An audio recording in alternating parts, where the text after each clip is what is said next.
A very good evening to all my SV atoms. I hope all of you are doing really great. So guys, let's quickly get started with our lecture number 4. जो हमारा topic चल रहा है previous class से, उस topic का नाम है केमिकल इक्विलिब्रियम, राइट? और कल हमने केमिकल इक्विलिब्रियम चैप्टर में we studied something which is related to degree of dissociation, जिसको अल्फा कहते हैं, है ना? सो आज उसी की कंटिन्यूएशन में स्टार्ट करते हैं अपना लेक्चर नंबर 4, है ना? Before I get started, एक बार let me give a very small introduction. My name is Sakshi Vora and I am a pass out of IIT Roorkee with 7 years of teaching experience. अपने इस teaching career में, अपने इस teaching experience में मैं अभी तक बहुत सारे बच्चों को ऑनलाइन और ऑफलाइन पढ़ा चुकी हूँ, उनको मेंटर कर चुकी हूँ, गाइड कर चुकी हूँ, है ना? और इसी मेंटरशिप के अंदर, है ना, बहुत सारे मेरे स्टूडेंट्स हैं जिनका आईआईटी और एनआईटी में सिलेक्शन हुआ है। बहुत सारे ऐसे भी स्टूडेंट हैं जो बहुत ही अच्छे अच्छे मेडिकल कॉलेजेस में गए हैं। तो अगर आप लोग भी जेई मेन या जेई एडवांस की तैयारी कर रहे हो, so I think I will be the right person to guide you in this journey of IIT, है ना? सो स्टार्ट करते हैं बिना टाइम वेस्ट किए, है ना? अच्छा, एक दो इंपॉर्टेंट चीजें हैं which I will definitely discuss with you before we start the session, है ना? तब तक अभी तक बहुत सारे बच्चों ने ज्वाइन नहीं किया, सो अगर आप लोग इस सेशन को शेयर करोगे तो that will mean a lot to me, है ना? So please do consider sharing the session with all your friends so that हर बच्चे को पता चल सके कि इस चैनल पर बहुत ही शिद्दत से आपको जेई की तैयारी कराई जा रही है। अगर आप लोगों ने मुझे अभी तक अनअकैडमी की लर्निंग ऐप पर फॉलो नहीं किया, so guys I think this is the right time. You can follow me on Unacademy's learning app. Already 25,000 बच्चे मुझे फॉलो कर चुके हैं. The reason why I say कि आप मुझे फॉलो करो लर्निंग ऐप पर, इसका रीजन ये है बिकॉज हर रोज 2:30 बजे मैं आपके लिए एक स्पेशल क्लास लेती हूँ. ये जो स्पेशल क्लास है, this is completely free of cost. The only thing you have to do to attend the special class, आपके फोन में अनअकैडमी की लर्निंग ऐप होनी चाहिए, है ना? और अगर आप लोगों ने मुझे फॉलो कर रखा होगा तो क्लास से पहले आपके पास नोटिफिकेशन आ जाएगी. सपोज करो मैंने कोई कोई नोट्स आपके साथ शेयर करे, कोई डीपीपी शेयर करी, तो उसकी नोटिफिकेशन भी आपको आ जाती है अगर आपने मुझे फॉलो कर रखा होगा, ठीक है? सो इसीलिए बोल रही थी कि आप मुझे फॉलो कर लो. बाय द वे, मैंने आप लोगों के लिए एक बड़ी प्यारी सी सीरीज स्टार्ट करी है जिसका नाम है 100% organic chemistry in just 3 months. इस सीरीज को मैंने अगस्त के बिगिनिंग में स्टार्ट किया था, है ना? और अब तक इस पर्टिकुलर सीरीज में मैं आपको नॉमेनक्लेचर चैप्टर पूरा कंप्लीट करा चुकी हूँ, ठीक है? इसके साथ साथ मैं आपको आइसोमेरिज्म जो हमारा चैप्टर है वो भी कंप्लीट हो चुका है. आज हमारा जीओसी चल रहा है, अभी कल जीओसी की लास्ट क्लास है. सो देखो, अगस्त एंड तक आते आते हम पूरी ग्रेड 11th की ऑर्गेनिक केमिस्ट्री वाइंड अप कर देंगे, ठीक है? इसी तरह नेक्स्ट 2 महीने में मैं आपको ग्रेड 12th की भी ऑर्गेनिक केमिस्ट्री कराऊंगी. फाइन. अगर आप लोग इंटरेस्टेड हो इस सेशन को ज्वाइन करने के लिए तो आपको मेरा नाम पता है ना? SAKSHI. इसी नाम को एज अ कोड आपको यूज करना है सो दैट आप इस स्पेशल क्लास में एनरोल कर सको, ठीक है? अब अच्छा, एक क्वेश्चन आता है कि मैम ये सारी आपकी क्लासेस हमें मिलेंगी कहां पर, है ना? तो उसके लिए मैं आपको गाइड करती हूँ. आप एक टैब खोलना, उसमें एक लिंक डालना है. लिंक का नाम है tinyurl.com/Sakshi Vora. ये लिंक आपको डिस्क्रिप्शन बॉक्स में भी मिल जाएगा, ठीक है? आपको यहाँ पर जाना है, मतलब ये लिंक मैंने डाल रखा है. अब आपको यहाँ पर देखो 4 सब सेक्शंस मिलेंगे. सबसे पहला जो सेक्शन है उसमें मैंने जितनी आज तक स्पेशल क्लासेस ली हैं सबका लिंक है.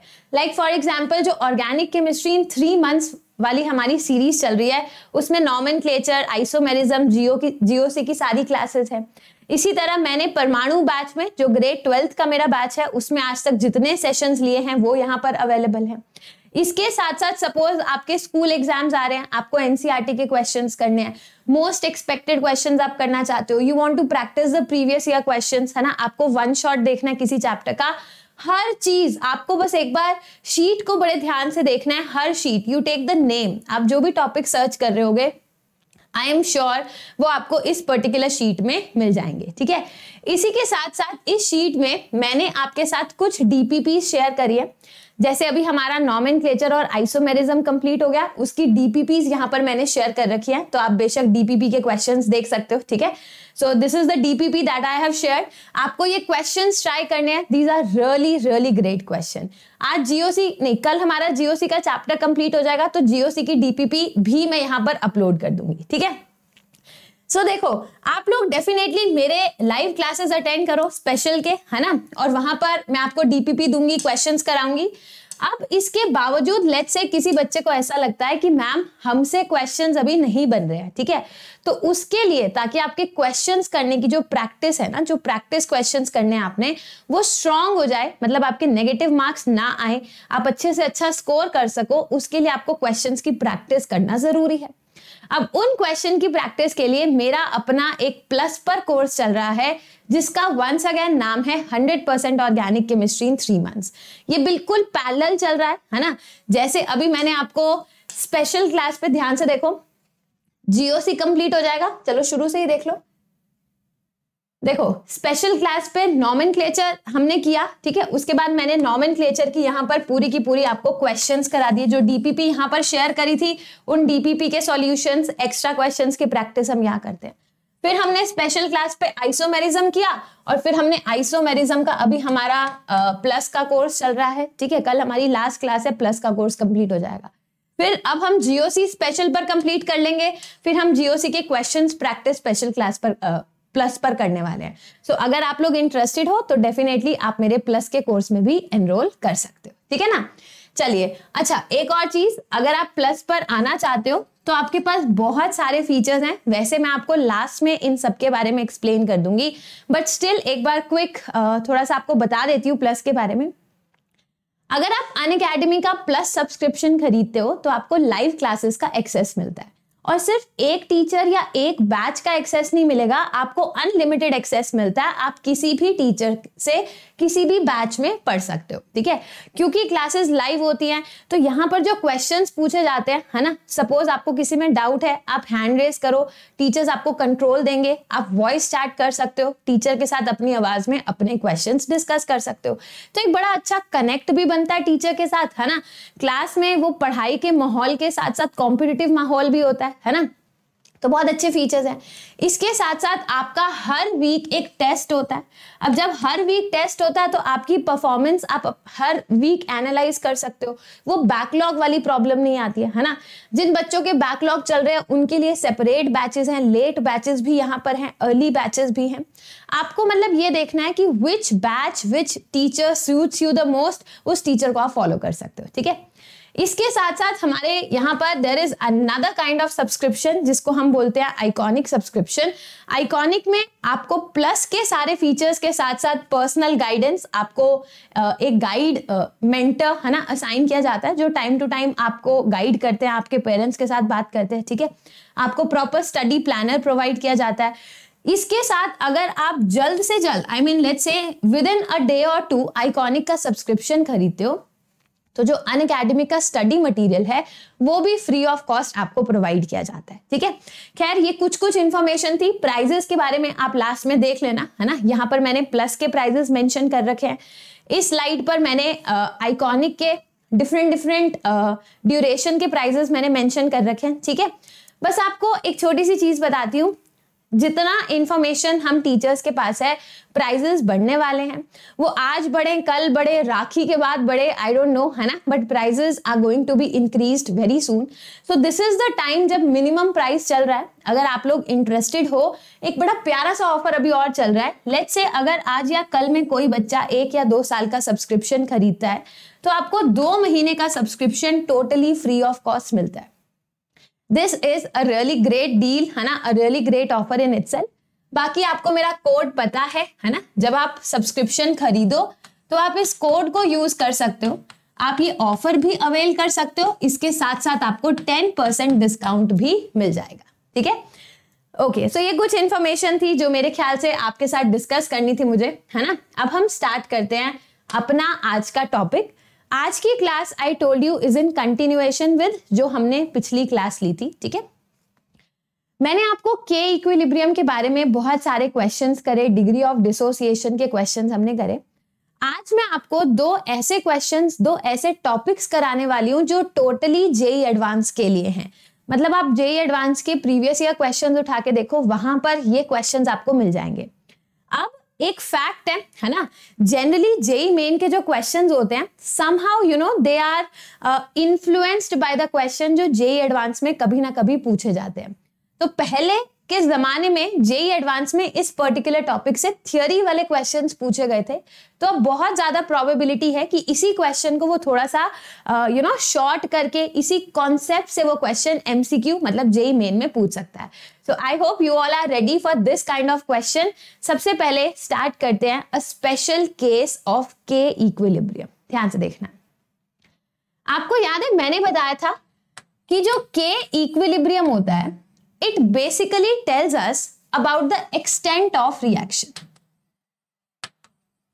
कि कोई रिएक्शन कितनी आगे या कितनी फास्ट, मतलब कितना आगे इक्विलिब्रियम अचीव करी है ना, या कितना पीछे रह गई है ना। तो it tells us about extent of reaction. ठीक है, अब के इक्विलिब्रियम की वैल्यू को लेटर से मैं 3 हिस्सों में डिवाइड करती हूँ। ठीक है, लेट्स से मैंने के इक्विलिब्रियम की वैल्यू को क्या किया, 3 हिस्सों में डिवाइड कर दिया।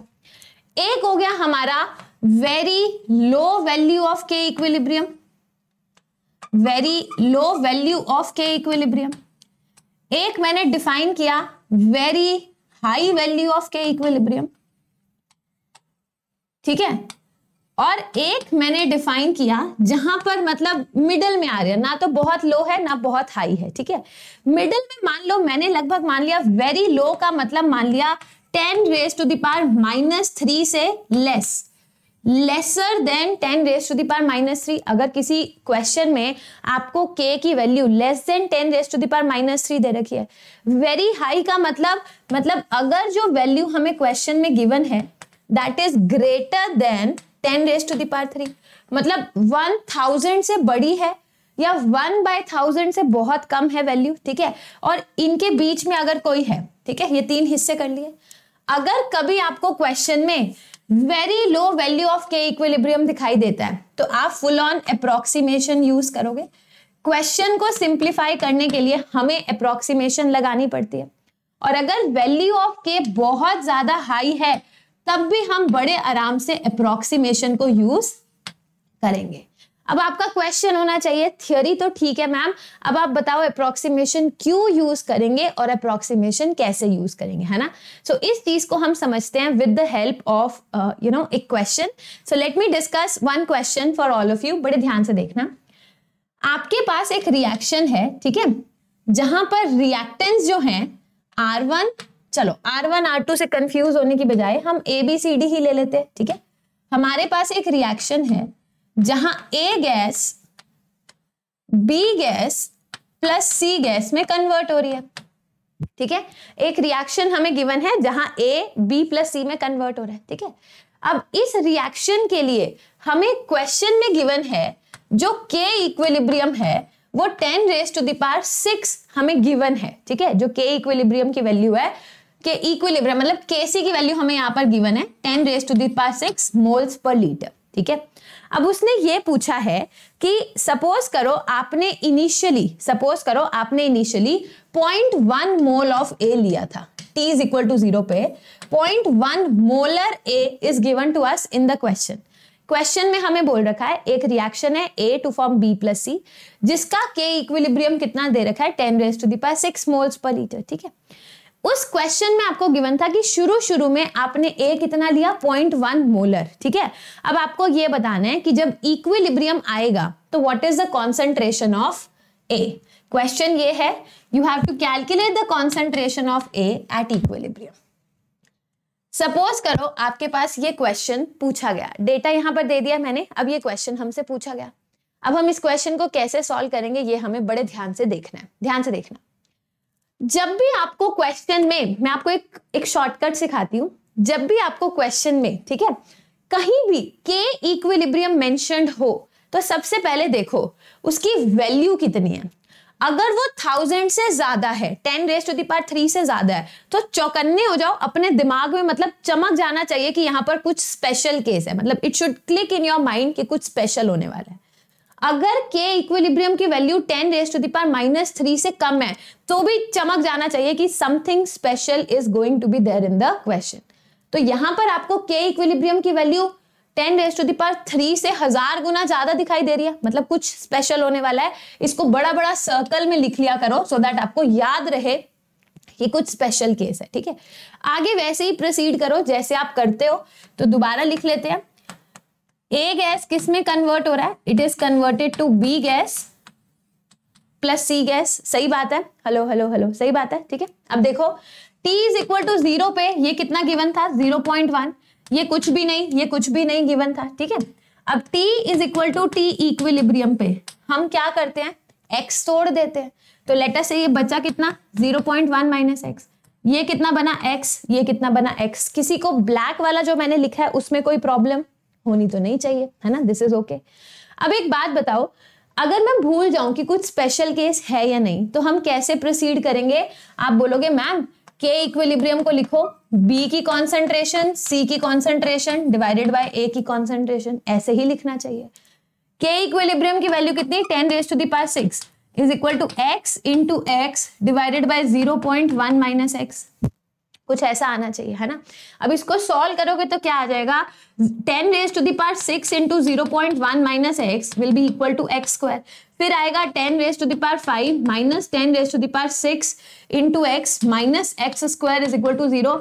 अब ये एक इतनी गंदी क्वाड्रेटिक इक्वेशन बन गई कि इसको सॉल्व करना मतलब मेरे बस की बात तो है नहीं, है ना। कैसी अजीब सी वैल्यू आएगी, इसको सॉल्व करना ही अपने आप में टफ है ना। तो जब आप फंस गए हो ना, मतलब ये मैं करके दिखा रही हूं कि व्हाट इफ अगर आपने ऐसे किया होता, आप पेपर में ऐसे करोगे ही नहीं। क्यों, क्योंकि मैंने आपको यहीं पर चौकन्ना होने के लिए बोल दिया जब आपने k इक्विलिब्रियम की वैल्यू बहुत हाई देखी थी, है ना। अब ध्यान से सुनना, अगर k इक्विलिब्रियम की वैल्यू बहुत ज्यादा है, इसका कहने का क्या मतलब है, कहने का मतलब कि रिएक्शन बहुत ज्यादा फॉरवर्ड डायरेक्शन में चली गई है। कहने का मतलब ये कि ये जो इक्विलिब्रियम का साइन है ना, ये ऐसे ना लिखने की बजाय वी शुड हैव रिटन ऐसा, मतलब रिएक्शन बहुत ज्यादा फॉरवर्ड चली गई है, ऑलमोस्ट कंप्लीशन पे चली गई है। अगर रिएक्शन ऑलमोस्ट कंप्लीशन पे चली गई है, ध्यान से समझना, तो डोंट यू थिंक ये जो x की वैल्यू है, अगर k की वैल्यू बहुत ही ज्यादा है ना, तो ये x की वैल्यू उतनी ही होगी जितना मतलब शुरू में a की वैल्यू थी। तो क्या मैं बोल सकती हूं कि x is approximately equal to 0.1। ऐसा लग रहा है जैसे a पूरा का पूरा डिसोसिएट हो गया, तो जो b और c बना वो कितना बनना चाहिए, 0.1 और 0.1, ठीक है। ये अप्रोक्सीमेशन हम यहां पर यूज करने वाले हैं। तो यहां पर मतलब after using approximation, concentration of B at equilibrium X is approximately 0.1. Concentration of C at equilibrium X is approximately 0.1, ठीक है। यहां पर अब कई बच्चे गलती कर देते हैं, वो ये कहते हैं मैम अगर ये 0.1 हो गया, ये 0.1 हो गया, तो A की कॉन्सेंट्रेशन कितनी हो जानी चाहिए, 0.1 माइनस 0.1 मतलब 0। अगर मैंने A की कॉन्सेंट्रेशन एग्जैक्टली 0 मान ली, सोचो अगर A की कॉन्सेंट्रेशन एग्जैक्टली 0 मान ली तो डिनोमिनेटर में 0 आ जाएगा, मतलब k इक्विलिब्रियम की वैल्यू नॉट डिफाइंड हो जाएगी, है ना। तो जो हमारा अप्रोक्सीमेशन यूज करने का रीजन था वही वैलिड नहीं रहा, मतलब क्वेश्चन ही नॉट डिफाइंड हो गया। कहने का मतलब ये है यहां पर आप अप्रोक्सीमेशन यूज करो, यहां करो, बट इसको आप 0.1 माइनस 0.1 नहीं लिख सकते, कहीं पर भी नॉट डिफाइंड वाली चीज नहीं आनी चाहिए, ठीक है ना। तो अब हम क्या करेंगे, जब नहीं लिख सकते तो लेट इट बी, जो गिवन है वही का वही लिख दो। अब वापस से k इक्विलिब्रियम का एक्सप्रेशन लिखो, क्या था, b into C divided by concentration of a। ये कितना है 10⁻6, ये कितना है 10⁻⁻1, 10⁻⁻1। इसको आप 0.1 माइनस x ही लिखो, कोई दिक्कत नहीं है। समझ आ रही है कहानी। अब आप क्या करो, 0.1 माइनस ऑफ x, ठीक है ना, ये किसके इक्वल आ जाएगा, 10⁻⁻2 डिवाइडेड बाय 10⁻⁻6। तो 0.1 माइनस x ये किसके इक्वल आ जाएगा, 10⁻+4। क्या ये बात सबको अच्छे से समझ आ गई। ठीक है, अब एक काम करो, अब 0.1 माइनस एक्स को, ये क्या था, this is nothing but the concentration of A ना, और यही हमसे निकालने को पूछा गया था। This is the concentration of A, right. अच्छा 10⁻⁶, ऊपर जाके 10⁻⁻⁴ आएगा, सॉरी, है ना, 10⁻⁻⁴। अब यही हमसे पूछा गया था, you have to calculate the concentration of A at equilibrium. तो कितना आंसर आ गया, concentration of A at equilibrium is coming out to be 10⁻⁻⁴। और सही बात है ना, 10⁻⁻⁴ बहुत ही कम था, राइट। मतलब समझ गए ना कि बहुत कम बचा, ऑलमोस्ट पूरा का पूरा ए टूट चुका था। तो इस क्वेश्चन को हम इस तरीके से सॉल्व करेंगे, मतलब जब भी आपको बहुत high value of K equilibrium दिखाई दे तो क्वाड्रेटिक सॉल्व नहीं करना, ठीक है, उसमें फंसना नहीं है। ये वाला पार्ट कोई बच्चा नहीं करेगा, डायरेक्टली आप अप्रोक्सीमेशन यूज कर सकते हो। आई होप ये कहानी, ये लॉजिक सब बच्चों को अच्छे से समझ आ गया होगा, है ना। अगर यहां तक की कहानी सबको अच्छे से क्लियर है तो एक काम करते हैं, है ना, एक काम करते हैं, let us do another special case. एक और स्पेशल केस है। अब कई बार जेई वाला आपको इस तरीके के क्वेश्चन में फंसाता है, कई बार जेई वाला क्या करेगा, सेम इसी क्वेश्चन को, है ना, स्पेशल केस है हमारा अभी भी, सेम इसी क्वेश्चन को, ए गैस है, ये किस में कन्वर्ट हो रहा है, B gas plus C gas. अब आपको के इक्विलिब्रियम की वैल्यू कितनी दे रखी है, 10⁻⁻⁶ मोल्स पर लीटर, ठीक है। और क्वेश्चन ये बोला है initially concentration of A at T is equal to 0 क्या है, 0.1 मोलर, ठीक है, ये हमने गिवन है।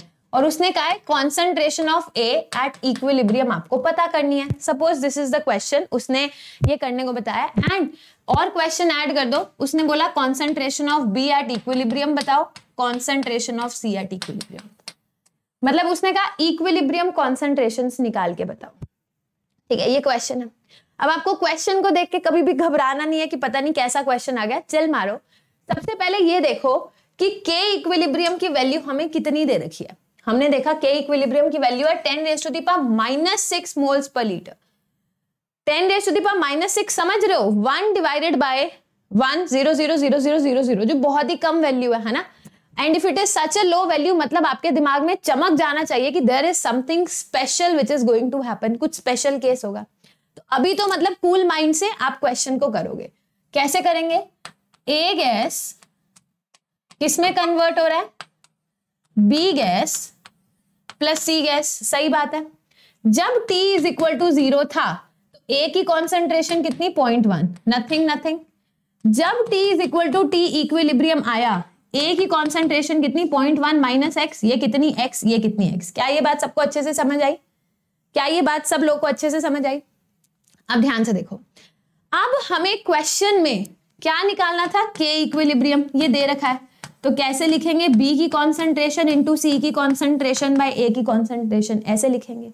अब यहां पर हमें दे रखा है 10⁻⁻⁶ इज इक्वल टू b की कॉन्सेंट्रेशन इंटू सी की कॉन्सेंट्रेशन डिवाइडेड बाय a की कॉन्सेंट्रेशन। स्टेप बाय स्टेप मैं करके दिखा रही हूँ, कोई स्टेप मिस नहीं कर रही हूँ, क्योंकि जब आप रिवाइज करते हो, लेट्स से कोई 6 महीने बाद इस लेक्चर को रिवाइज करे तो उन बच्चों को कंफ्यूजन हो जाता है कि यहां से यहां कैसे गए, इसीलिए स्टेप बाय स्टेप मैं आपके साथ कर रही हूँ। ध्यान से देखो, आप क्वेश्चन में ध्यान से देखो, के इक्विलिब्रियम की वैल्यू बहुत ही कम है, मतलब ऐसे लग रहा है कि रिएक्शन मतलब आगे बढ़ी ही नहीं, बहुत ही कम। मतलब जब इक्विलिब्रियम आया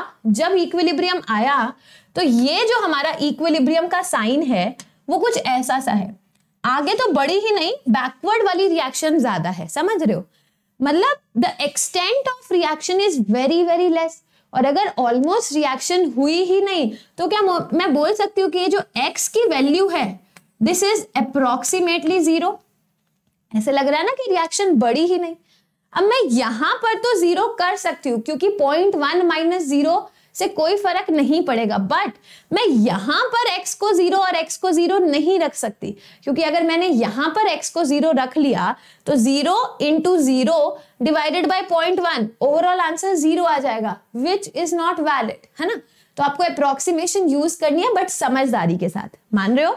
अच्छा, तो अब यहां पर सब्सटीट्यूट कर दो, ये क्या बन जाएगा, 10⁻⁻⁶ इज इक्वल टू बी और सी की कॉन्सेंट्रेशन क्या क्या दे रखी है, एक्स, तो मैं एक्स स्क्वायर लिख दूं डिवाइडेड बाय ए की कॉन्सेंट्रेशन कितनी 10 raise to the power -1, so 10 raise to the power -7 क्या आ जाएगा एक्स स्क्वायर, सो एक्स की वैल्यू क्या आ जाएगी under root of 10 raise to the power -7 जो आपको दिखाई दे रही है। This is same as the concentration of B, एक आपने लिख ही दिया विच इज अप्रोक्सीमेटली 0.1, ये हो गया under root of 10 raise to the power -7, ये भी कितना हो गया under root of 10 raise to the power -7, समझ गए, which is definitely a very very small concentration, समझ गए। सो ऐसे क्वेश्चन आए जब आपको बहुत हाई या बहुत low value of K equilibrium दे रखा हो तो आप इस तरीके से क्वेश्चन को सॉल्व कर सकते हैं। समझ आ गया? यहां तक किसी को कोई भी प्रॉब्लम है तो प्लीज आप मेरे से पूछो, अगर यहां तक समझ आ गया तो हम अब नेक्स्ट टॉपिक डिस्कस करते हैं, ठीक है। ऐसे आपको जेई में मैं क्वेश्चंस जो प्रीवियस ईयर क्वेश्चंस आए हैं वो मैं आपको सॉल्व करा दूंगी, है ना, शीट एक आपको दूंगी, उस शीट में भी हम वैसे क्वेश्चंस करेंगे, ठीक है। अब जो नेक्स्ट टॉपिक है वो है degree of dissociation in terms of vapour density, ठीक है। मतलब आप सोच रहोगे कि आपने कहां से कहां कॉन्सेप्ट्स को जोड़ दिया, मैं आपको बताती हूं। ये जो वेपर डेंसिटी है इसकी डिटेल मैंने एक बार मोल कॉन्सेप्ट कराया था अपनी प्लस की क्लास में, है ना, वहां पर इसकी पूरी डिटेल मैंने आप लोगों को करा रखी है। अगर आप इंटरेस्टेड हो तो प्लस वाली क्लास एनरोल करके अटेंड कर सकते हो, ठीक है। और मैंने शायद जब मोल कॉन्सेप्ट यूट्यूब पर कराया था तब भी इसकी डिटेल आपको थोड़ी सी सिखाई थी, बट इसके ज्यादा क्वेश्चंस मुझे याद है मैंने अपनी प्लस की क्लास में बहुत सारे क्वेश्चंस इसके प्रैक्टिस कराए थे। ये वेपर डेंसिटी वाला जो टॉपिक है ये भी मतलब JEE advance point of view से बहुत इंपॉर्टेंट है। मतलब कई बच्चे कहते हैं कि मैम मेन और एडवांस में, है ना, हम मेन के लिए तो ओके हैं बट एडवांस हमसे नहीं बनता, क्यों? क्योंकि एडवांस में ऐसे मतलब जो कनेक्टेड टॉपिक्स होते हैं ना वो पूछे जाते हैं, तो अगर आप छोड़ के ही जा रहे हो फिर वो नहीं बनेगा। सो मेक श्योर एटलीस्ट आप टॉपिक्स पूरे पढ़कर जाओ, है ना। ये वेपर डेंसिटी वाला जो पॉइंट है ये मोल कॉन्सेप्ट का है, ठीक है, और इसका क्वेश्चन यहां पर आता है इक्विलिब्रियम चैप्टर में।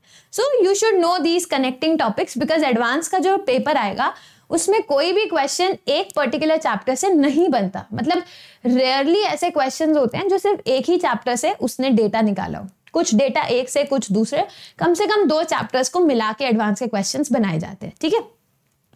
टफ नहीं होते हैं बट इंटर रिलेटेड होते हैं, तो बहुत सारे बच्चों को वो टफ लगते हैं बट होते नहीं है टफ, ठीक है।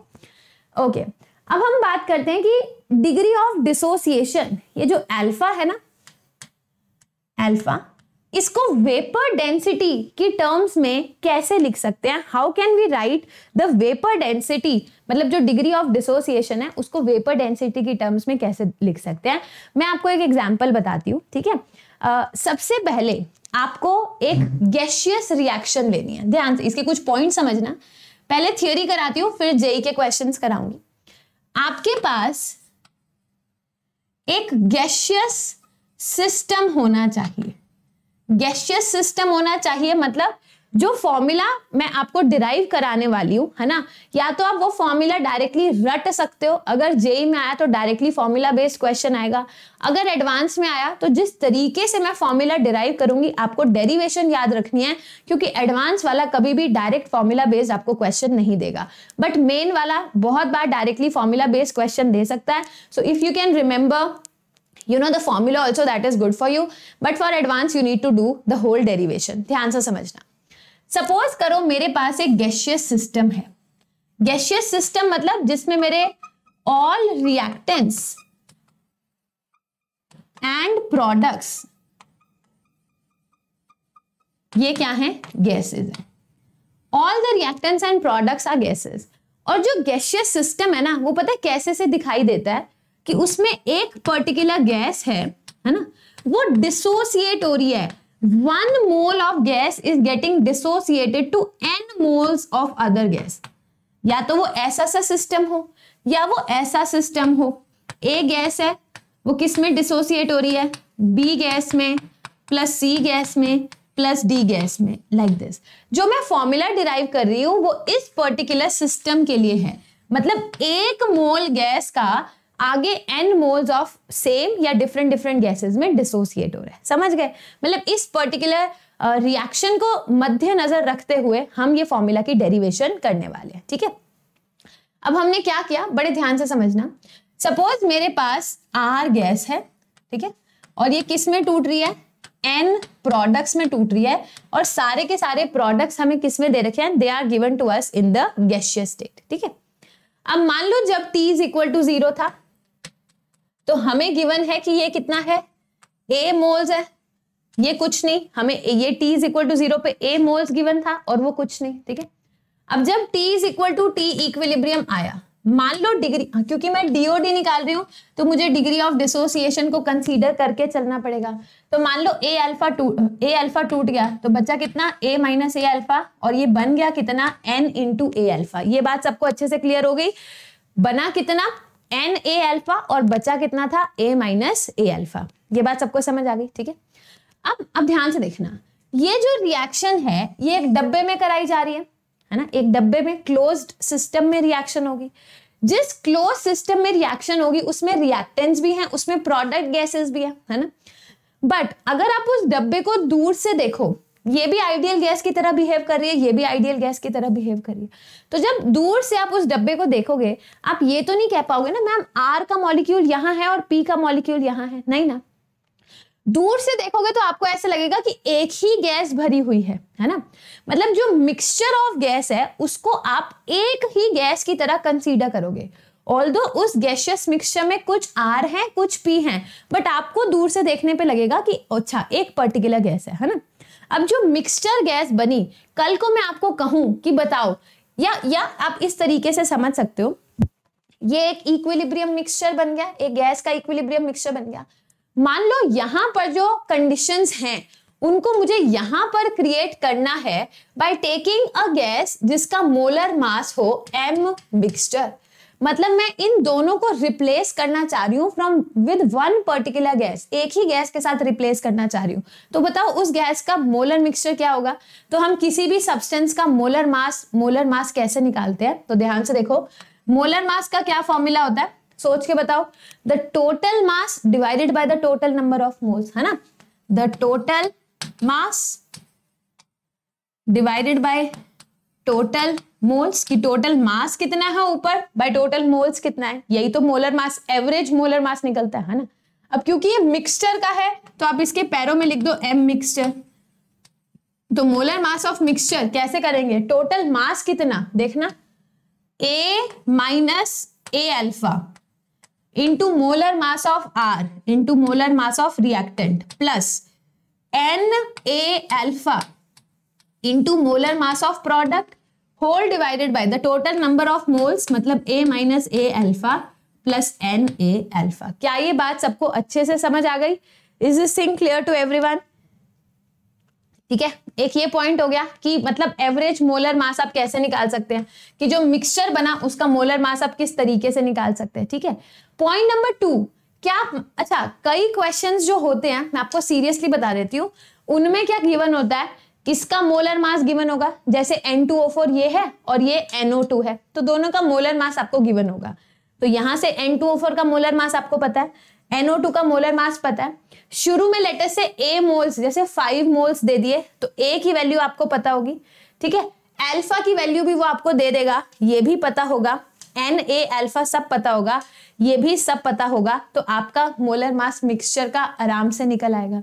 तो बहुत सारे जेई के PYQs आप उठा के देखोगे, सिंपली इस फॉर्मूला में आपको वैल्यू पुट करना है और आपको molar mass of the mixture मिल जाएगा। ये क्वेश्चन अगेन मैं बोल रही हूँ एक अच्छे लेवल का क्वेश्चन बनेगा। ठीक है, प्रॉपर क्वेश्चन भी मैं आपको करके दिखा दूंगी, बट ये वो जो होता है ना, मतलब ऐसे क्वेश्चंस होते हैं जो केवल टॉपर बच्चे ही कर पाते हैं, ये उस लेवल का क्वेश्चन है, क्योंकि हर बच्चे को ये कॉन्सेप्ट नहीं आता। ठीक है, इतना दिमाग बच्चे नहीं लगाते हैं पेपर में, इतना पेशेंटली सॉल्व भी नहीं करते हैं। सो ये वो क्वेश्चन होते हैं जो टॉपर बच्चा कभी पेपर में छोड़ता नहीं है। ठीक है, तो एक तो इस तरीके से आप क्वेश्चन बना सकते हो, एक और दिमाग लगाने वाला तरीका। ठीक है, ये तो मतलब आपने मेहनत करी, क्वेश्चन निकल गया।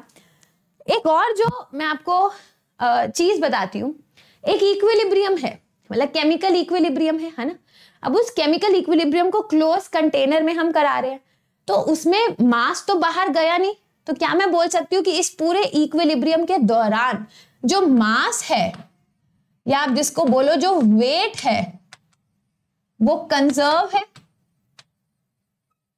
द वेट इज कंजर्व, मतलब जो इनिशियली शुरू में है ना, जो शुरू में टोटल मास था है ना at t is equal to 0, वही क्या होगा, total mass at t is equal to t equilibrium, मतलब इक्विलिब्रियम टाइम पर जो भी मास है वो किसके इक्वल हो जाएगा, that will be equal to the initial mass. Do you agree, है ना।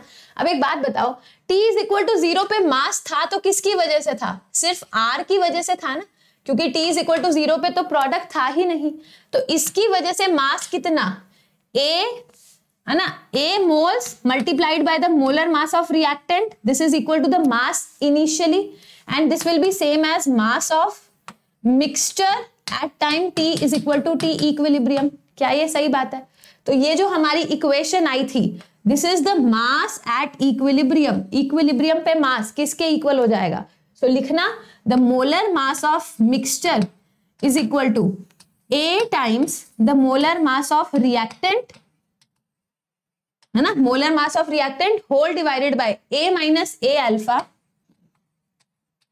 प्लस एन ए अल्फा। ये फॉर्मूला आपको बहुत सारी जो अच्छी अच्छी बुक्स है वहां पर मिल जाएगा। एंड मैं आपको बताना चाहूंगी कि जेई में एक बार यही चार ऑप्शन, जेई में नहीं सॉरी नीट में एक बार यही चार ऑप्शंस दे रखे थे और उनसे पूछा गया था what is the correct expression for the molar mass of the mixture at equilibrium. जो इक्विलिब्रियम एस्टैब्लिश हुआ वहां पर जो गैसेस का मिक्सचर बना उसका मोलर मास किस फॉर्मूला से निकलता है, डायरेक्टली इस फॉर्मूला से निकलता है। समझ गए, तो यही सॉल्व करने को बोला गया था। ठीक है, सो ये एक ऐसा पॉइंट था, मतलब आपने डिग्री ऑफ डिसोसिएशन को डिफाइन किया। अच्छा, इतना तो आपको पता है ना वेपर डेंसिटी क्या होती है, ये भी मैं को रिलेट कर देती हूँ। वेपर डेंसिटी क्या होती है, ये गैसेस के लिए हम डिफाइन करते हैं, मतलब उस गैस का जो भी मोलर मास है उसको आप 2 से डिवाइड कर दो। अब मान लो उसने वेपर डेंसिटी मिक्सचर की पूछी है, मिक्सचर की वेपर डेंसिटी पूछी है, तो वेपर डेंसिटी कैसे लिखेंगे, मिक्सचर की vapour density will be equal to molar mass of mixture by 2। तो अगर मोलर मास ऑफ मिक्सचर को हमें हटाना है तो इसको क्या कर देंगे, 2 times vapour density of mixture, that's it. आ गया। अब एक काम करते हैं, शायद ये पॉइंट आपको बहुत अच्छे से ना समझ आया हो क्योंकि बड़ी सारी थियरी हमारे पास यहाँ पर हो गई थी। तो एक काम करते हैं, गिव मी 1 सेकेंड।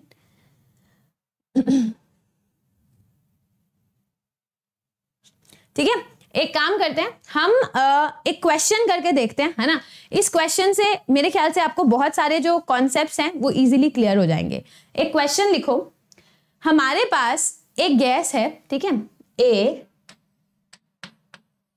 जो कि बी प्लस सी गैस में डिसोसिएट हो गई। ध्यान से करना, इस क्वेश्चन के हेल्प से मेरे ख्याल से जितना मैंने आपको समझाया सारा का सारा क्लियर हो जाएगा। ठीक है, एक गैस है ए जो B प्लस सी में डिसोसिएट हो रही है। ठीक है, इस गैस का मोलर मास यहां लिख देती हूं, इस गैस का मोलर मास जो हमें गिवन है, लेट अस से वो कितना गिवन है, 100 ग्राम पर मोल। ठीक है, इस गैस का मोलर मास हमें शुरू में गिवन है 100 ग्राम पर मोल। अब हमने इस मिक्सचर को हीट किया, जब आपने इस मिक्सचर को हीट किया, ठीक है, जो हीट करने के बाद गैसियस मिक्सचर आया, ध्यान से समझना, हीट करने के बाद जो गैसियस मिक्सचर आया उस गैसियस मिक्सचर की डेंसिटी कितनी हमें दे रखी है, 2 ग्राम पर ml। हमने सिस्टम को हीट किया, इक्विलिब्रियम में आ गए सिस्टम। अब जो इक्विलिब्रियम पे सिस्टम है उस सिस्टम की डेंसिटी कितनी है, 2 ग्राम पर ml। ठीक है, और इक्विलिब्रियम टाइम पर जो टोटल प्रेशर है, इक्विलिब्रियम टाइम पर जो टोटल प्रेशर है, लेट अस से वो हमें दे रखा है 5 atm, मतलब total pressure at the time of equilibrium हमें कितना गिवन है, 5 atm। ठीक है, और ठीक है, ये क्लियर हो गया। डेंसिटी कितनी दे रखी है, 2 ग्राम पर ml, और टोटल प्रेशर इक्विलिब्रियम पे दे रखा है 5 atm। हमसे ये पूछा गया है ए का डिग्री ऑफ डिसोसिएशन निकालो। You have to calculate the degree of dissociation of A. मतलब ये अपने आप में एक एडवांस का क्वेश्चन है, आपको इससे हाई लेवल क्वेश्चन नहीं मिलेगा अगर वो डिग्री ऑफ डिसोसिएशन और इससे रिलेटेड आएगा। तो मैं क्वेश्चन करके देखते हैं, ए किस में कन्वर्ट हो रहा है, बी प्लस सी। तो एक बार मैं यहां लिख लेती हूं, ध्यान से करेंगे। ठीक है, ए गैस किस में कन्वर्ट हो रहा है, B gas plus C gas में, अच्छा मैं यहाँ पे एक चीज मेंशन करना भूल गई हूँ, आपने सिस्टम को हीट किया 2000 केल्विन, ये क्वेश्चन में गिवन था, ठीक है, you heated the system 2000 kelvin. अब ध्यान से देखो, ए गैस किस में कन्वर्ट हो रहा है, B gas plus C gas में, ठीक है। ए का मोलर मास हमें दे रखा है 100 ग्राम पर मोल, और इस सिस्टम को मैंने 1000 केल्विन पर हीट किया। जब आपने 1000 केल्विन पर हीट किया तो अब इस सिस्टम में सिर्फ गैस ही गैस होगी, इसकी डेंसिटी कितनी है 2 ग्राम पर ml, और इस सिस्टम का इक्विलिब्रियम प्रेशर कितना दे रखा है 5 atm। तो क्या मैं इस सारे मिक्सचर को एक आइडियल गैस की तरह कंसीडर कर सकती हूँ? डेफिनेटली कंसीडर कर सकती हूँ। तो आपको पता है पीवी क्या होता है, एनआरटी, ये सबको आता है, PV is equal to nRT, याद है। अब P इंटू वी, इसको डेंसिटी की फॉर्म में, मेरे ख्याल से आप बच्चों को आता भी होगा, PM is equal to dRT होता है, बट अगर किसी को नहीं आता मैं आपको एक्सप्रेशन निकालना सिखा देती हूँ। नंबर ऑफ मोल्स क्या होता है, given mass by molar mass into RT, तो पी इंटू एम इधर ले जाओ, given mass by volume of container by RT, तो ये आपको डेंसिटी के इक्वल हो गया, मतलब mass of gas divided by volume, तो यहां से आ गया PM is equal to dRT. यहां तक किसी को कोई प्रॉब्लम तो होनी नहीं चाहिए। ये मिक्सचर का है, ये जब मिक्सचर बना ना उस टाइम का, तो जब मिक्सचर बना उस टाइम पे टोटल प्रेशर कितना था 5 atm। Molar mass of mixture मुझे पता करना है कितना है, मुझे नहीं पता। डेंसिटी ऑफ मिक्सचर कितनी दे रखी है हमें 2 ग्राम पर ml। आर की वैल्यू कितनी दे रखी है 0.0821 लीटर एटमॉस्फेयर पर केल्विन पर मोल, और टेम्परेचर कितना दे रखा है 1000 केल्विन। यहां तक किसी को कोई प्रॉब्लम? सब कुछ मैंने पुट कर दिया, तो यहां से मुझे बहुत ही क्लियरली मिक्सचर का मोलर मास निकलता हुआ दिखाई दे जाएगा। आराम से आप इसको सॉल्व करके मोलर मास मिक्सचर का निकाल सकते हो, ठीक है। अब आपको उसने क्या पूछा था, डिग्री ऑफ डिसोसिएशन निकालना है। तो डिग्री ऑफ डिसोसिएशन और मोलर मास का कॉन्सेप्ट अब हमने अभी थोड़ी देर पहले ही किया था, कहां गया? जो मिक्सचर का मोलर मास आया, लिखना जरा, जो मिक्सचर का, ठीक है ना, जो मिक्सचर का मोलर मास आया वो किसके इक्वल होता है, वो किसके इक्वल था? ध्यान से देखो, मिक्सचर का molar mass will be equal to A into molar mass of reactant, will be equal to A into molar mass reactant का divided by A minus A alpha plus n A alpha. सही बात है, ए से आप काट दो तो क्या बन जाएगा, molar mass of reactant whole divided by, A को यहां से काटना, ए को कॉमन ले लो, यहां से भी ए को कॉमन ले लो, 1 minus alpha plus n alpha. सही बात है, 1 minus alpha plus n alpha, यहां से ये कट गया, molar mass of mixture. Molar mass of mixture आपने पीछे से आराम से सॉल्व कर रखा था, इसकी वैल्यू आपको पता है। मोलर मास ऑफ रिएक्टेंट की वैल्यू आपको 100 ग्राम पर मोल दे रखी है, ये पता है, ये पता है। एन की वैल्यू क्या होती है, एन मतलब कितने, एन की वैल्यू कैसे निकालेंगे सोच के बताओ, what will be the value of n that we will be calculating. ध्यान से देखो, एन का मतलब होता है ये कितने बने, 2 बने ना, तो एन की वैल्यू 2, अल्फा आपको कैलकुलेट करना है, आगे answer. So here from this particular expression easily आप डिग्री ऑफ डिसोसिएशन की वैल्यू निकाल सकते हो, दैट्स इट।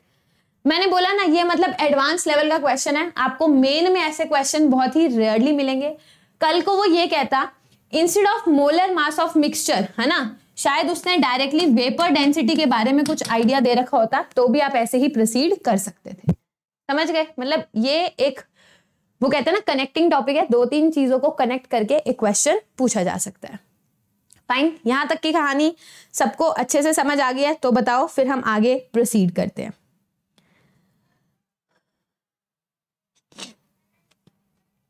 ठीक है, तो यहां तक अगर सारी चीजें सबको अच्छे से समझ आ गई, अब मैं आपको एक नया टॉपिक सिखाती हूं, and this is going to be the last topic for today's lecture. इससे रिलेटेड क्वेश्चन भी हम आज करेंगे, और कल की class will be the last topic for this chapter, जिसमें हम ली-चैटलियर्स प्रिंसिपल के बारे में बात करेंगे। That I think it can take 2 classes, maximum 2 classes लगेंगी, है ना। सो 6 क्लासेस में पूरा का पूरा केमिकल इक्विलिब्रियम अपना कंप्लीट हो जाएगा। रिएक्शन क्वेश्चन क्या होता है, बड़े ध्यान से समझना, सुनना मेरी बात। सपोज करो आपके पास एक रिएक्शन है,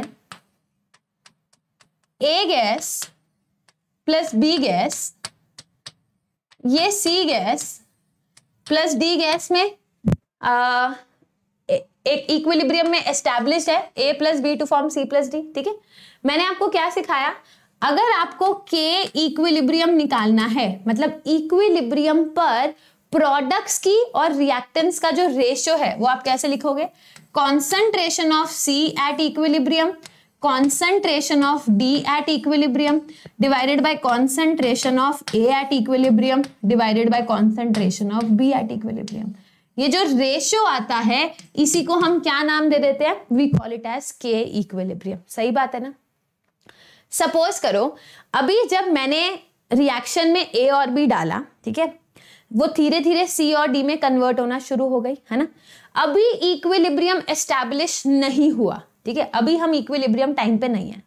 चाहे आप इक्विलिब्रियम पे हो या नहीं हो, रिएक्शन तो A plus B C plus D है ना। तो एट एनी अदर टाइम, ये कब थी, एट इक्विलिब्रियम। ये कब मेंटेन था, ये इक्वेशन कब लगती है, जब इक्विलिब्रियम एस्टैब्लिश हो चुका है। अब मैं आपको बोल रही हूं you have to calculate at any other time other than equilibrium time, at any time other than K equilibrium, अब other than T is equal to T equilibrium। अभी equilibrium establish नहीं हुआ तो भी तो आप concentration of C निकाल सकते हो at time T, concentration of D निकाल सकते हो at that time T, concentration of A at time T, concentration of B at time T। अब ये जो रेशियो आता है ना, इस रेशियो को हम बोलते हैं रिएक्शन क्वेश्चन, जिसको हम Q से रिप्रेजेंट करते हैं। तो रिएक्शन क्वेश्चन क्या है, reaction question is same as equilibrium constant but it is at any other time T, not at the time of T equilibrium. या आप ये बोल सकते हो कि ये जो इक्विलिब्रियम कांस्टेंट है, this is a special case of reaction question. अगर रिएक्शन क्वेश्चन Q में आपने time T is equal to T equilibrium का पुट कर दिया तो अब Q क्या बन जाएगा, K इक्विलिब्रियम। अब मुझे बताओ क्या ये लॉजिक सबको अच्छे से समझ आ गया, ठीक है।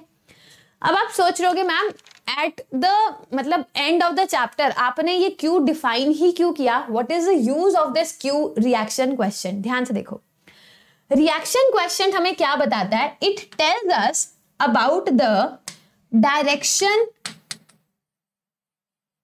It tells us about the direction. Direction किस चीज की, कि रिएक्शन किस डायरेक्शन में प्रोसीड करेगी to attain the equilibrium, है ना। It tells us about the direction in which the reaction proceeds to attain equilibrium। मतलब equilibrium प्राप्त करने के लिए, equilibrium तक पहुंचने के लिए रिएक्शन या तो राइट में जाएगी या लेफ्ट में जाएगी। मैं आपको एक सिंपल से एग्जांपल के तरीके से बताती हूँ, आपको बहुत अच्छे से समझ आ जाएगा, आई एम श्योर। ध्यान से देखना, एक रिएक्शन है A प्लस बी, ये किस में कन्वर्ट हो रहा है, C प्लस डी में, ठीक है। A प्लस बी किस में कन्वर्ट हो रहा है, C प्लस डी में। T इज इक्वल टू 0 पर, ठीक है, T इज इक्वल टू 0 पर ये 10 था, ये 10 था, ये कुछ भी नहीं था, ये कुछ भी नहीं था, ठीक है। T is equal to T equilibrium पर, ठीक है, लेट अस से ये 5 था, ये 5 था, ये 5 था, ये 5 था। क्या ये बात सबको समझ आई, T is equal to equilibrium पर ये 5 5 5 5 थे। तो अब मुझे बताओ K इक्विलिब्रियम हम कैसे डिफाइन करते हैं, concentration of C at equilibrium, D at equilibrium, A at equilibrium, B at equilibrium, है ना। तो इसको वैल्यू पुट करो, 5 इंटू 5 बाई 5 इंटू 5 मतलब 1। अगर K इक्विलिब्रियम मतलब जिस टाइम पे इक्विलिब्रियम एस्टैब्लिश हो गया तो K इक्विलिब्रियम की वैल्यू कितनी आई, 1। सही बात है ना। अब मान लो मैंने एक ये इसका इक्विलिब्रियम है, ठीक है, याद रखना ये इसका इक्विलिब्रियम है। सपोज करो मैंने अब ना एक ऐसा time T is equal to 1 second पे नोटिस किया, ठीक है। मैंने क्या नोटिस किया, T is equal to 1 second पे ये 2 टूट चुका था, बचा कितना, 8। ये 2 टूट चुका था, बचा कितना, 8। ये 2 बना था, ये 2 बना था, सही समझ गए। ये 2 टूटा और ये 2 बन गया। तो at this time T is equal to 1 second पे क्या आप कॉन्सेंट्रेशंस का रेशियो निकाल सकते हो, निकाल सकते हैं। रेशियो निकालने में क्या दिक्कत है, तो कितना हो जाएगा, 2 इंटू 2 डिवाइडेड बाई 8 इंटू 8, सही बात है। तो ये कितना हो जाएगा, 1/4 1/4, ये बन जाएगा 1/16। अभी Q की वैल्यू कितनी आई है, 1/16, कम आई है ना। Q अगर K में जाना चाहता है तो रिएक्शन कौन से डायरेक्शन में प्रोसीड करेगी? अभी Q कितना है 1/16। Q अगर K में कन्वर्ट होना चाहता है, K इक्विलिब्रियम कितना था 1, तो रिएक्शन को आगे जाना पड़ेगा ना। तो देखो अभी 1 सेकेंड हुआ, फिर 2 सेकेंड, 3 सेकेंड, 4 सेकेंड, तो ये टूटता जा रहा है, ये टूटता जा रहा है, ये बनता जा रहा है, बनता जा रहा है, समझ रहे हो? तो यहां से एक पॉइंट क्लियर हो गया सबको कि इन केस Q की वैल्यू K इक्विलिब्रियम से कम है, मतलब अब Q क्या जाएगा, Q चाहता है कि मैं K इक्विलिब्रियम जितना बन जाऊं, वो तभी पॉसिबल है if the reaction proceeds in forward direction. Reaction कहां चलनी चाहती है? फॉरवर्ड डायरेक्शन में, समझ गए? पॉइंट नंबर 2, ठीक है, पॉइंट नंबर 2 मैं बताती हूं।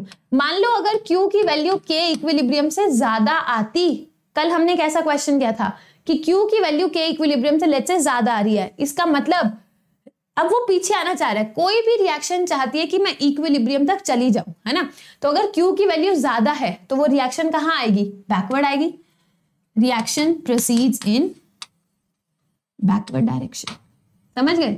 एंड मान लो अगर किसी केस में Q की वैल्यू एग्जैक्टली K इक्विलिब्रियम के जितनी है, मतलब reaction is already in equilibrium.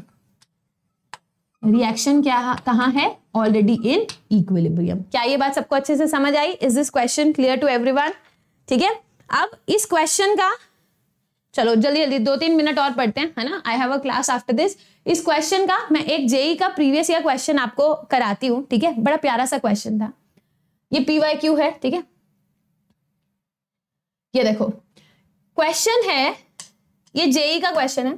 The equilibrium constant eight 298 kelvin for a reaction is 100। कह रहे एक रिएक्शन है, ठीक है? कौन सी रिएक्शन है? A+B to form C+D। इस रिएक्शन का 298 केल्विन पे इक्विलिब्रियम कांस्टेंट K इक्विलिब्रियम कितना दे रखा है? 100। अब ये मुझसे पूछ रहा है, कह रहा है if the initial concentration of all the 4 species is 1 molar each. सारी स्पीशीज की कॉन्सेंट्रेशन कितनी है? 1 molar. Now you have to tell the equilibrium concentration of D will be. D की इक्विलिब्रियम कॉन्सेंट्रेशन क्या होगी? अब मैं आपको एक चीज बताती हूँ, जब तक मैंने आपको रिएक्शन क्वेश्चन नहीं कराया था तब तक मैं कभी भी एक्सटेंट ऑफ रिएक्शन के बारे में चेक ही नहीं करती थी। अब क्योंकि आपको रिएक्शन क्वेश्चन बता दिया गया है तो अब आपका सबसे पहला जो ड्यूटी है वो ये, ध्यान से देखो, पहले आपने रिएक्शन लिखी A+B टू फॉर्म C+D। अब T इज इक्वल टू 0 पे जो दे रखा है 1 1 1 1 दे रखा है तो आपने यहां पर लिख दिया। अब आपको क्योंकि इनिशियल कॉन्सेंट्रेशंस मेंशन्ड है तो सबसे पहले आप Q की वैल्यू निकाल के देखो। Q कैसे निकालेंगे? C into D divided by A into B. 1 into 1 by 1 into 1, मतलब Q की वैल्यू कितनी आई? 1। Q की वैल्यू 1 है, जबकि K इक्विलिब्रियम अपने को कितना दे रखा है? 100। तो अभी Q K से बहुत छोटा है, तो अगर Q K के जितना बनना चाहता है तो रिएक्शन आगे जाएगी। तो रिएक्शन आगे जाएगी मतलब इक्विलिब्रियम टाइम पे क्या होगा? रिएक्टेंट टूटेगा, मान लो X टूट गया, प्रोडक्ट बनेगा तो मान लो X बन गया। सही बात है। अब K इक्विलिब्रियम कैसे लिखेंगे? C into D divided by A into B. तो 100 is equal to 1 plus X का whole square divided by 1 minus X का होल स्क्वायर। अब क्वाड्रेटिक मत बना देना, सिंपल अंडर रूट ले लो। 10 is equal to 1 plus X divided by 1 minus X. सही बात है। तो ये कितना आ जाएगा? 10 minus 10x is equal to 1 plus X. तो यहां से आ जाएगा 11x is equal to 9। x की वैल्यू कितनी आ जाएगी? 9/11 आ गई। और उसने कॉन्सेंट्रेशन किसका पूछा था? D का।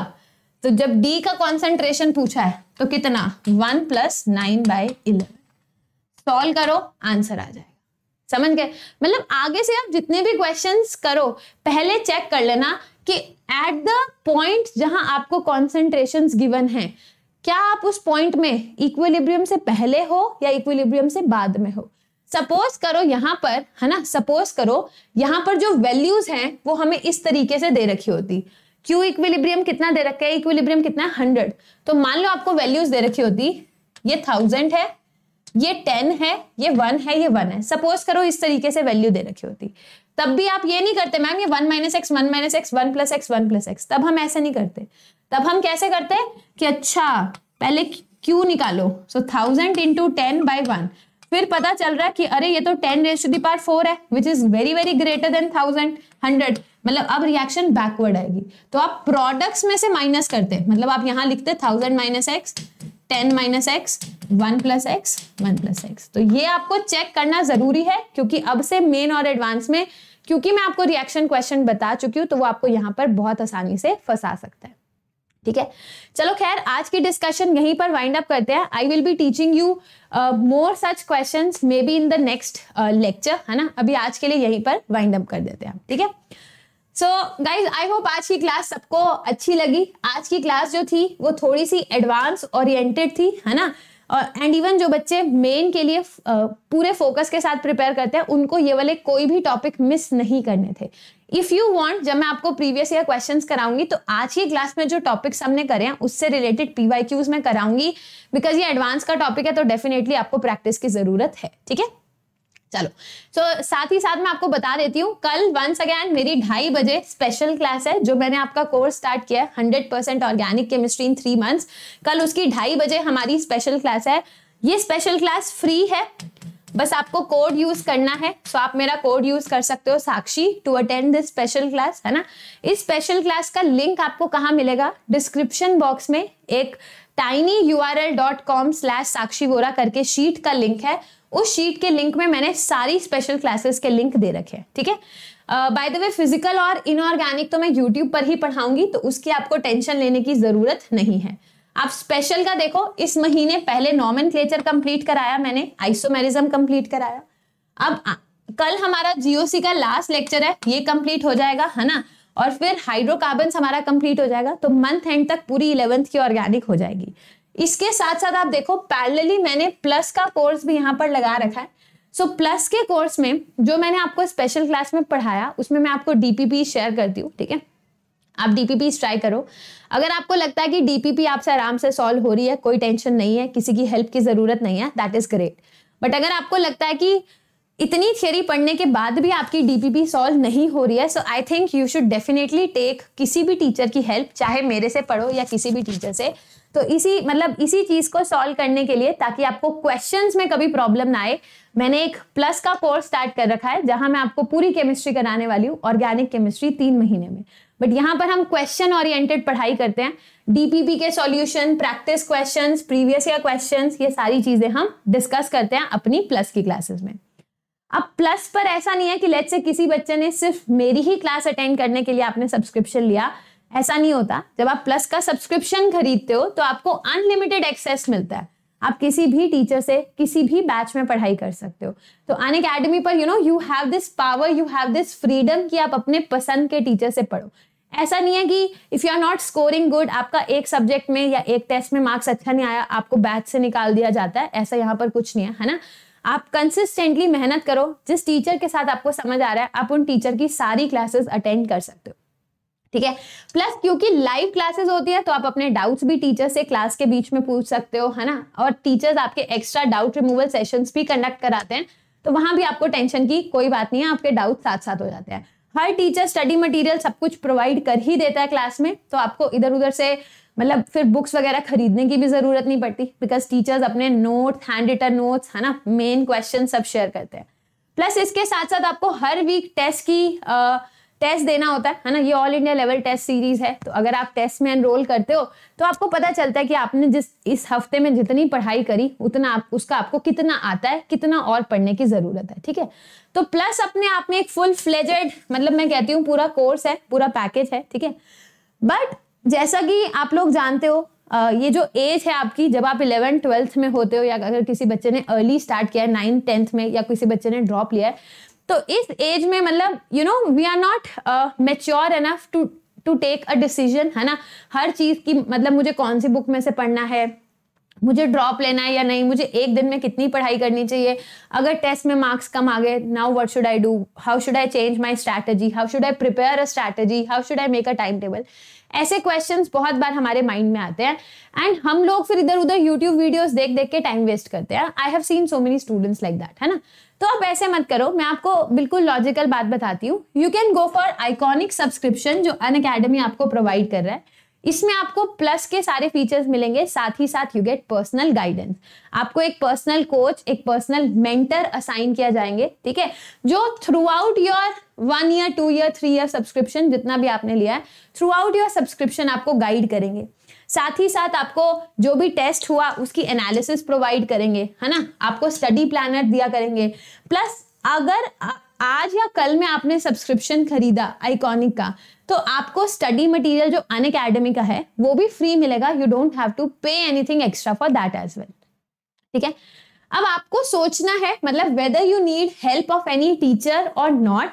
अगर आपको लगता है कि आपको जेई क्लियर करने में किसी टीचर की मतलब कांस्टेंट हेल्प की जरूरत है, विच इज डेफिनेटली करेक्ट, आपको अपने गोल को अचीव करने में अगर किसी गाइड की, मेंटर की, टीचर्स की जरूरत होती है, तो इसमें कोई गलत बात नहीं है ना। You have to take a smart decision. ये प्लस के और नेक्स्ट स्लाइड पे मैंने आइकॉनिक के प्राइसेस मेंशन कर रखे हैं, ठीक है। जितना आप लंबा सब्सक्रिप्शन खरीदते हो उतना आपको थोड़ा सस्ता पड़ता है, राइट। प्लस आप देखो, मतलब आपको कितने ड्यूरेशन का लेना चाहिए, और अगर लेना चाहिए तो whether you should go for plus और आइकॉनिक, ये आप सोचो, ठीक है। बट इतना याद रखना, प्राइसेस बढ़ने वाले हैं, there is going to be a price hike very soon. But अगर आप आज या कल में लेते हो, so there is a really great offer which is going on, है ना। लेट्स से आपने 1 या 2 साल का लिया, ठीक है, प्लस का सब्सक्रिप्शन, तो आपको 2 महीने का सब्सक्रिप्शन एक्सटेंडेड मिलता है, that too free of cost. आपको 2 महीने के लिए कोई चार्ज नहीं भरना पड़ेगा, it will be extended only, ठीक है। अब आपको अगर ये ऑफर अवेल करना है ना, प्लस अगर आपको जब आप सब्सक्रिप्शन खरीदोगे तो if you want any discount also, तो आप मेरा कोड यूज कर लेना, Sakshi. So if you use this particular code, तो ये ऑफर भी आपको अवेल हो जाएगा, इसके साथ साथ आपको 10% डिस्काउंट भी मिलता है, ठीक है। ओके, सो स्टडी मटेरियल के बारे में मैंने आपको बता ही दिया है। Now one last point guys, Unacademy का कॉम्बैट है इस संडे, ठीक है, जिसमें बहुत सारे बच्चे पार्टिसिपेट करने वाले हैं, and I really want all my SV atoms to participate in the combat. It is a test, ठीक है, ऑल इंडिया लेवल टेस्ट है, सारे बच्चे इस कॉम्बैट में पार्टिसिपेट करेंगे। बहुत अच्छी स्कॉलरशिप है, plus at the same time जो लकी विनर्स होंगे उनको बहुत सारे प्राइजेस भी मिलेंगे, है ना, and the prizes are really great. Plus एक तो बहुत अच्छी बात है कि आपको अपनी परफॉर्मेंस एनालाइज करने को मिलती है ना। आप टेस्ट दो, आपको पता चलेगा कि आपको कितना आता है, कितना नहीं आता, ठीक है।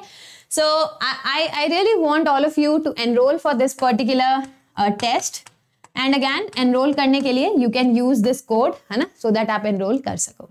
It's a free test, so definitely आपको देना ही देना है। चलो, so that is it guys for today. I will be meeting you tomorrow. Take care, bye bye.